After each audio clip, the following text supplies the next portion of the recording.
الله الرحمن الرحيم سورۃ الفجر، سورت نمبر 89۔ شروع کرتا ہوں اللہ تعالیٰ کے نام سے جو بڑا مہربان نہایت رحم والا ہے۔ والفجر قسم ہے فجر کی وليال عشر اور 10 راتوں کی والشفع والوتر اور جفت اور طاق کی والليل إذا يسر اور رات کی جب وہ چلنے لگے۔ هل في ذلك قسم لذي حجر کیا ان میں عقل مند کے واسطے کافی قسم ہے؟ ألم تر كيف فعل ربك بعاد کیا آپ نے نہیں دیکھا کہ آپ کے رب نے عادیوں کے ساتھ کیا کیا؟ إرم ذات العماد ستونوں والے ارم کے ساتھ التي لم يخلق مثلها في البلاد جس کی مانند کوئی قوم ملکوں میں پیدا نہیں کی گئی۔ وثمود الذين جابوا الصخر بالواد اور سمودیوں کے ساتھ جنہوں نے وادی میں بڑے بڑے پتھر تراشے تھے۔ وفرعون ذي الأوتاد اور فرعون کے ساتھ جو میخوں والا تھا۔ الذين طغوا في البلاد ان سبوں نے شہروں میں سر اٹھا رکھا تھا فأكثروا فيها الفساد اور بہت فساد مچا رکھا تھا۔ فصب عليهم ربك سوط عذاب آخر تیرے رب نے ان سب پر عذاب کا کوڑا برسایا۔ إن ربك لبالمرصاد یقیناً تیرا رب گھات میں ہے۔ فأما الإنسان إذا ما ابتلاه ربه فأكرمه ونعمه فيقول ربي أكرمن انسان کا یہ حال ہے کہ جب اسے اس کا رب آزماتا ہے اور عزت و نعمت دیتا ہے تو وہ کہنے لگتا ہے کہ میرے رب نے مجھے عزت دار بنایا۔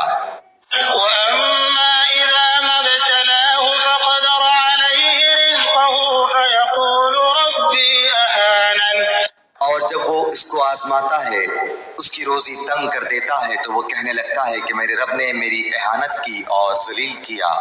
كلا بل لا تكرمون اليتيم ایسا ہرگز نہیں، بلکہ بات یہ ہے کہ تم ہی لوگ یتیموں کی عزت نہیں کرتے ولا تحاضون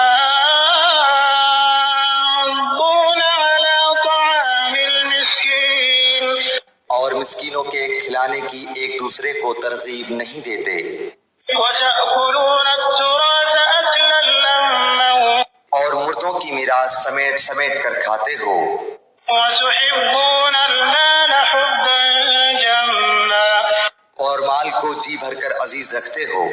كلا إذا دكت الأرض دكا دكا یقیناً جس وقت زمین کوٹ کوٹ کر برابر کر دی جائے گی وجاء ربك والملك صفا صفا اور تیرا رب خود آ جائے گا اور فرشتے صفے باندھ کر آ جائیں گے۔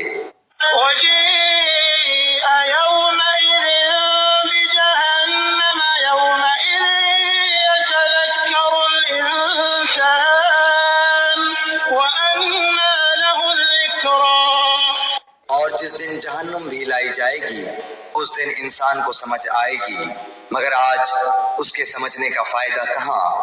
يقول يا ليتني قدمت لحياتي وہ کہے گا کاش کہ میں نے اپنی اس زندگی کے لیے کچھ پیشگی سامان کیا ہوتا۔ فيومئذ لا يعذب عذابه أحد بس آج اللہ کے عذاب جیسا عذاب کسی کا نہ ہوگا، ولا يوثق وثاقه أحد نہ اس کی قید و بند جیسی کسی کی قید و بند ہوگی۔ يا أيتها النفس المطمئنة اے اطمینان والی روح، ارجعي إلى ربك راضية مرضية تو اپنے رب کی طرف لوٹ چل اس طرح کہ تو اس سے راضی، وہ تجھ سے خوش۔ فادخلي في عبادي بس میرے خاص بندوں میں داخل ہو جا وادخلي جنتي اور میری جنت میں چلی جا۔ اے اللہ پاک، ہم کو قرآن پاک کی سمجھ عطا فرما اور اس پر عمل کرنے کی توفیق عطا فرما، آمین یا رب العالمین۔